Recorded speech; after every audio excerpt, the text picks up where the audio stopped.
आएगा। Welcome the Pakistani family तो reaction. कैसे हैं आप सब? मेरा नाम इजाद मेरा है। नदीम। यार भाई साहब, मुंबई हमले का मास्टरमाइंड पाकिस्तान में कुत्ते की मौत मारा गया।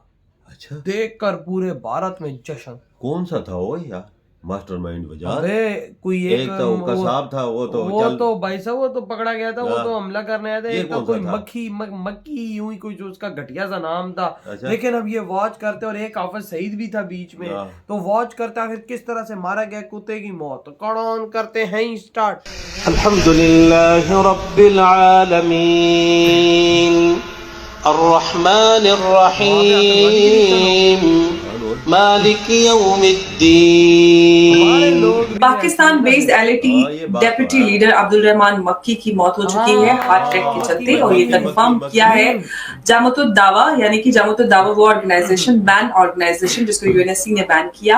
ये मक्की एक लंबे अरसे से पाकिस्तान में रह रहा था और पाकिस्तान में रहते हुए इसको डिक्लेयर किया गया था इंटरनेशनल टेररिस्ट। महमूद गजनवी एक लुटेरा था और अफगान गवर्नमेंट ने उनका ये जो स्टेटमेंट है इसकी शदीद मजम्मत की और इसको मुस्तरद कर दिया। आपका क्या ख्याल है? जामतुद दावा का चीफ अब्दुल रहमान मक्की, जो मुंबई हमले का पूरा मास्टरमाइंड, हाफिज सईद का ब्रदर लॉ, तो आप सब जानते हैं कि ये नामी आतंकी जो मुंबई हमले के लिए जिम्मेदार माने जाते हैं। और एक बड़ा फ्यूनरल होने वाला है जो कि होगा मुरीद के आर्मी कैंप में।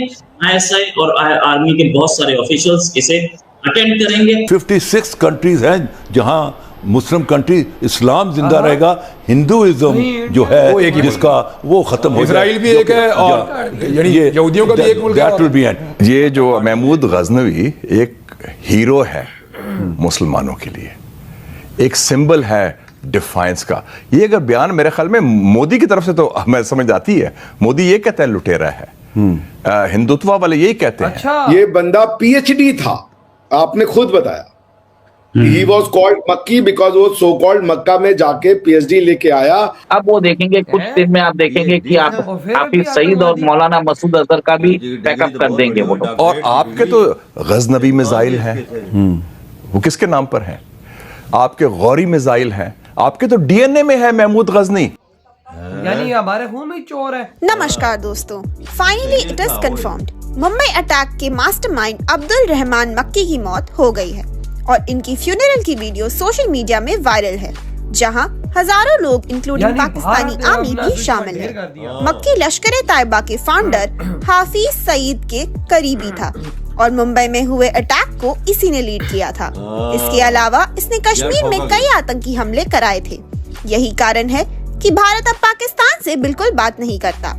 ऊपर से इनके जिहादी आतंकी आज भी पाकिस्तान में खुलेआम घूमते हैं। अभी कुछ दिन पहले ही मसूद अजहर एक वीडियो में आकर भारत को धमकी देते नजर आ रहा था, जिसकी वीडियो सोशल मीडिया में वायरल हो गई। और यही मसूद अजहर एक टाइम पे भारत की जेल में थे, जिसे कदाहर हाईजैक के दौरान भारत ने रिलीज कर दिया था, जो अब पाकिस्तान में बैठकर कश्मीर में आतंकी हमले करवा रहा है। इसी टॉपिक पर चलिए आगे पाकिस्तानी मीडिया का रिएक्शन देखते हैं। वीडियो को लाइक और चैनल को सब्सक्राइब कर लें। ये बंदा पीएचडी था, आपने खुद बताया। He was called मक्की because वो so called मक्का में जाके पीएचडी लेके आया। और अगर वो बंदा पीएचडी है और हमसे तो अब मतलब हमारे तो नहीं, मगर आप लोग से तो ज्यादा ही पढ़ा लिखा था ना पीएचडी करने की वजह से। उसके बाद ये एक्टिविटी इन्वॉल्व था, क्यों? अब आ रहा है कि चाइना का डिक्टेट यहाँ पे काम आ रहा है। चाइना ने बोल दिया है कि आपको स्ट्राइक करनी पड़ेगी, आपको हमको बताना पड़ेगा। तो पाकिस्तान एक तरह से ये सब एक कॉस्मेटिक मेजर्स है। अब वो देखेंगे कुछ दिन में, आप देखेंगे कि आप हाफिज सईद और मौलाना मसूद अजहर का भी बैकअप कर देंगे वो लोग। क्योंकि इन दोनों के हार्ट अटैक की खबरें आ रही थी, लेकिन मुझे यही था कि कहाँ तक इन सारी खबरों को मतलब विश्वास किया जा सकता, बिलीव किया जा सकता है, क्योंकि उससे पहले दाऊद इब्राहिम के मरने की खबर भी पाकिस्तान से आई थी जो कि झूठी थी। तो इस तरह की खबरें भारत में कुछ गहमा गहमी क्रिएट करने के लिए भी इस तरह की अफवाहें आईएसआई निकालता है। और अब जो एक कंफर्म खबर है अब्दुल रहमान मक्की की मौत की, सवाल ये है कि कई सारे इश्यूज पाकिस्तान में चल रहे हैं, या क्राइसिस की बात करें, इकोनॉमिक सिक्योरिटी क्राइसिस लगातार, और पॉलिटिकल इंस्टेबिलिटी पाकिस्तान का सबसे बड़ा चैलेंज रहा है from the very beginning, from the origin of Pakistan. अभी जो स्थिति बनी हुई है, अब इनके लिए सबसे बड़ी गले की हड्डी बने हुए हैं अफगान तालिबान, जो कि हम सब जानते हैं एक ट्राइबल माइंडसेट होता है, वो जो ठान लेते हैं वो करके दिखाते हो। अब पाकिस्तान इसको कैसे टैकल करेगा? अगर मिलिट्री स्ट्रेंथ की बात करें तो आमने सामने, क्योंकि खबर ये है कि जिस दिन से उन्होंने अफगानिस्तान में कैंप्स पर एयर स्ट्राइक किया है, औरतें और बच्चे उसमें मारे गए हैं, तब से तालिबान बहुत गुस्से में है और रिटेलिएशन की उन्होंने बात उठाई भी है और वो चल भी पड़े हैं। ये न्यूज चल रही है उसी दिन से कि 15,000 ट्रूप्स तालिबान के वहां से चल पड़े। तो अगर मिलिट्री कन्फ्रंटेशन हो जाता है तो कौन कहाँ पे खड़ा है, ये मैं आपसे जानना चाहूंगी। देखिए, पाकिस्तान की सबसे मजबूत और सबसे बड़ी आर्मी पाकिस्तान की है, मतलब ऐसा पाकिस्तान बोलता है। पाकिस्तान आर्मी की स्ट्रेंथ है 7 लाख और ये 15,000 है, तो न्यूमरिक वाइज तो अगर देखा जाए तो पाकिस्तान आर्मी स्ट्रांग है, पर जज्बे के हिसाब से तालिबान फाइटर्स का जज्बा है कि वो बदला लेके रहेंगे। और आपको मालूम है Afghanistan has been the graveyard of empires. Soviet Union का विघटन हो चुका है। अमेरिका 20 साल में $2.26 ट्रिलियन खर्चा करके भाग गया है दुम दबा के, ठीक है। अब पाकिस्तान को मालूम है कि ये लड़ाके हैं, इनके अंदर एक जज्बा है, ये मरेंगे तो 10 को या 100 को लेके मरेंगे। और ये एक एक जो आतंकवादी है, जो तालिबान फाइटर्स है, एक एक आदमी इज इक्वलेंट टू 100, एक टाइम बॉम्ब के जैसे है। ये एक तरह से अगर पाकिस्तान में अगर चले जाए तो वहां पे दहशतगर्दी पहुंचा सकते हैं। आर्मी की installation, vital networks, pipeline, communication towers, इन सबको टारगेट करेंगे।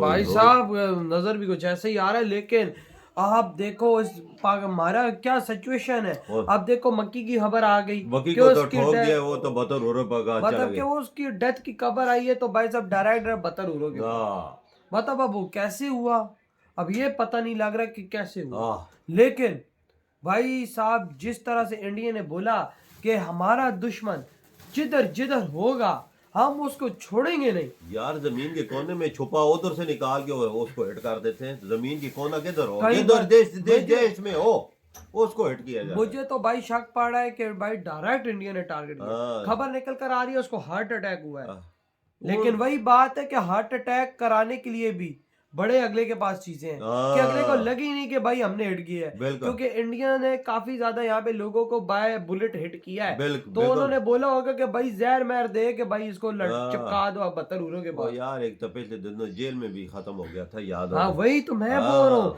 मतलब इंडिया अपने दुश्मनों को कहीं किसी दुनिया के किसी कोने में छोड़ ही नहीं रहा। अब देखो कि अपना यूनाइटेड नेशन ने भी इसको इंटरनेशनल घोषित कर दिया कि तू भाई आतंकी। यार ये मास्टरमाइंड था ना भाई हम लोग का, सब कुछ इसका करता था। और इससे लीड गया था। और आज इसकी खबर निकल कर आई कि ये बदतर उरो के पास इंडिया ने पहुंचा दिया, देख ले। और खबर आ रही है कि हार्ट अटैक से हुआ है, तो भाई जहर दो तो सब कुछ होता है, पता ही नहीं चलता कि क्या हुआ है तो क्या नहीं हुआ। वो नहीं बोलते, मोदी जी नहीं बोला हुआ हम छोड़ेंगे नहीं इनको जिधर भी हो, हम भाई सब पकड़ के गला दबा के रख देंगे। और देखो किस तरह से दबाया गला, और उधर से दूसरी तरफ अफगानिस्तान है, हमारा गला दबाया हुआ है, वो हिट कर रहे हैं हमें तो पता ही नहीं चल रहा कि इधर बना हुआ है क्या। वही ना यार, क्या बना हुआ था क्या थिया हुआ है। हालात ऐसे चल रहे हैं कि बंदा बाहर निकलने से भी डरता है कि किधर खुद ही लेट हो जाए ना।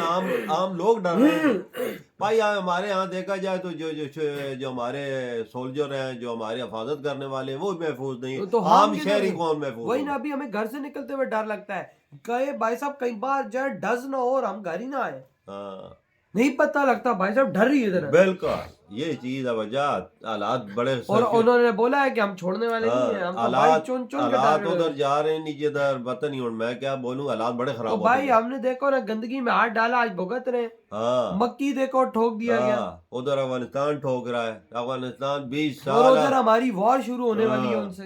हम बोलते हैं कि उनसे हम कुछ नहीं उनका कर सकते, ये बोल दो, ये बात तो सच है। उनका रशिया कुछ ना कर सका, अमेरिका कुछ ना कर, हम क्या करेंगे। $3 ट्रिलियन लगाया अमेरिका ने, और फिर भी कुछ ना हुआ। तो भाई आपके क्या थॉट है इस बारे में, इधर वीडियो तुम करते